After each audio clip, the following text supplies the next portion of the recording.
Okay, today we're going to do a how-to video, how to install a KAC RAS or a PNS RAS to your AR-15. For those of you out there, you can probably find KAC RASs and PNS RASs pretty easily. And if you're like me and your KAC RAS didn't, or your PNS RAS didn't come with any sort of instructions whatsoever, if you do it wrong, you're going to screw it up, and then I've seen multiple people kind of screw this up. So we're going to talk about it today. So your RAS comes in two pieces, right? So this is the top RAS, which is 3 sides, and on the inside there is a retaining lip at the front with a retaining tab, little thing you can see there, and on the back there is this little dangly piece which fits underneath your barrel nut and your barrel nut and your delta ring.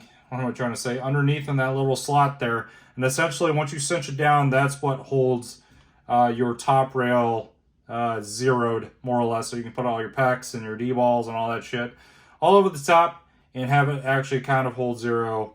That's how that works.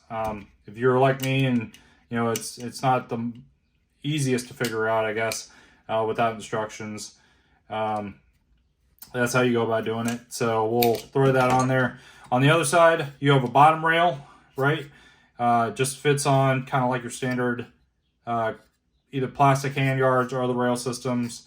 So we'll stick that on afterwards. So first and foremost, on your top rail, there is a little tab in the front that goes underneath the end cap, not on top. I've seen that before. It goes underneath your end cap. So what you're going to do essentially is you're just going to stick down. It's going to hug your gas tube. And essentially you just need it underneath like that. It'll wedge forward.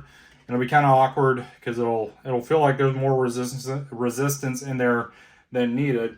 I found if you unscrew this all the way, the back nut, it'll let the little dangly piece drop, and it'll get pushed up by your barrel whenever you get there, so it'll be nice and easy. So you pull back your end cap. You have to pull back quite a ways. Make sure the dangly piece falls between the gas tube and into your barrel. Give it a snap, and there you go. As you can see here, there's still a little rotation. Your back screw should now be popped up in a manner where you can take your flathead screwdriver and give it some screws down, and there comes a point where it just gets snug, and that's it. You just want it to get it to snug. You're not trying to crank it down like your He-Man, and you're trying to break it off, because that will break. And if that does break, then either the whole back rear dangly assembly has to be replaced, or your rail's just not going to hold zero. So don't over torque it. Just get it down to snug, maybe one turn past snug, and then call it good. On the bottom rail, super easy.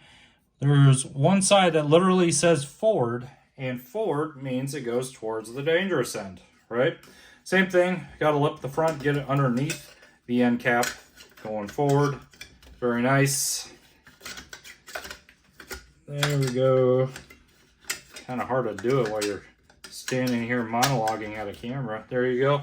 Cool. Pull back your delta ring, it snaps forward, and bam. That's how you install a KAC RAS.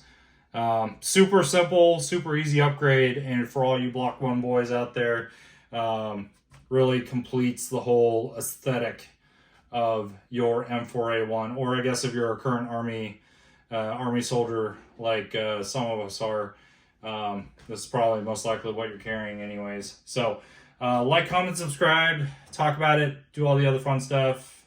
All right, see ya.